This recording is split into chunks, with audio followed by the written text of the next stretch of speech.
এবার ভারতীয় চ্যানেলের কুপ্রভাব নিয়ে বিশেষ প্রতিবেদন। সম্প্রতি পাখি ড্রেসের কারণে বাংলাদেশে আত্মহত্যা আর সংসার ভেঙে যাওয়ার ঘটনার পর বিভিন্ন সামাজিক মাধ্যমে কয়েকটি ভারতীয় চ্যানেল বন্ধের দাবি উঠেছে। একজন আইনজীবী এই দাবিতে হাইকোর্টে রিট করেছেন। ভারতের টিভি সিরিয়ালগুলো বাংলাদেশের মানুষের উপর কি ধরনের সামাজিক ও সাংস্কৃতিক প্রভাব ফেলছে, বাংলাদেশের চ্যানেলগুলো কিভাবে ক্ষতিগ্রস্ত হচ্ছে তা জানার চেষ্টা করেছেন জাভেদ আখতার। ক্যামেরায় ছিলেন জাহিদুল ইসলাম। ৩ পর্বের ধারাবাহিকের আজ দেখুন প্রথম পর্ব।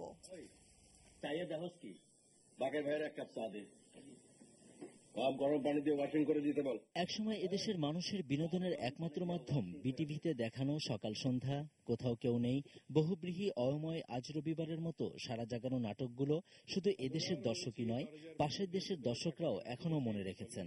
বাকের ভাইয়ের চরিত্রের ফাঁসি ঠেকাতে সত্যিকার মিছিল হয়েছিল ঢাকার রাজপথে। মিস্টেক হয়েছে। কিন্তু বাংলাদেশের দর্শক এখন আর আমাদের দেশের নাটক দেখতে টেলিভিশনের সামনে সে আগ্রহ নিয়ে বসেন না। সেই দর্শকরাই এখন ভারতীয় সোপ অপেরা আর সিরিয়াল দেখেন অনেক আবেগ নিয়ে। বাংলা বা হিন্দি সিরিয়াল দেখার কেন এত আগ্রহ?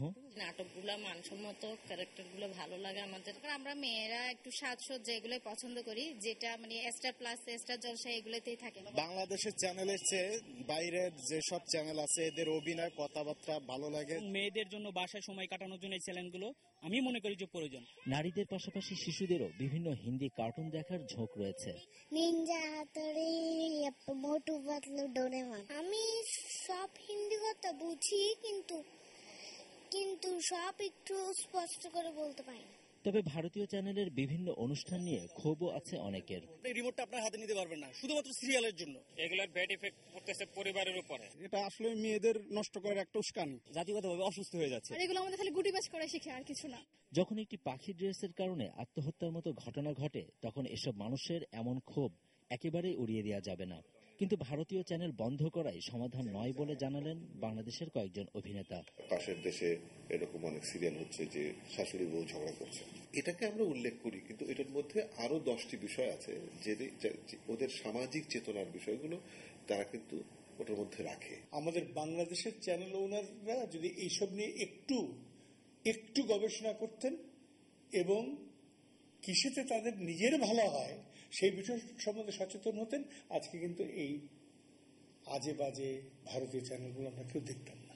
আমি মনে করি না যে শুধু স্টার জলসা বা আনন্দ বন্ধ করলে সব সমস্যার সমাধান হয়ে যাবে।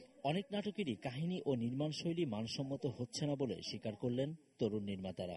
কিছু ঘাটতি অবশ্যই আছে। যখন আপনি ইন্ডাস্ট্রিকে আপনি খুব প্রেশনে রাখবেন, তখন কিন্তু ক্রিয়েটিভ জিনিসের ভালো জিনিস কিন্তু বের হওয়াটা মুশকিল আছে। আপনি যদি 10টা নাটকের বাজেট ভালোভাবে খরচ করতে পারেন, আপনি একটা 10টা ভালো কন্টেন্ট তৈরি করবেন। শুধু নাটক দিয়ে আপনি ভরে ফেলতে কেন চান চ্যানেলের দিয়ে? তাহলে যদি ভরেই ফেলতে চান, তাহলে ভালো মানের নাটক বানাইতে হবে এবং দর্শককে ঠিকঠাক মতো দেখতে দিতে হবে। সম্প্রতি সুপ্রিম কোর্টের একজন আইনজীবী বাংলাদেশে ভারতীয় চ্যানেলের সম্প্রচার বন্ধ চেয়ে জনস্বার্থে হাইকোর্টে রিট করেন।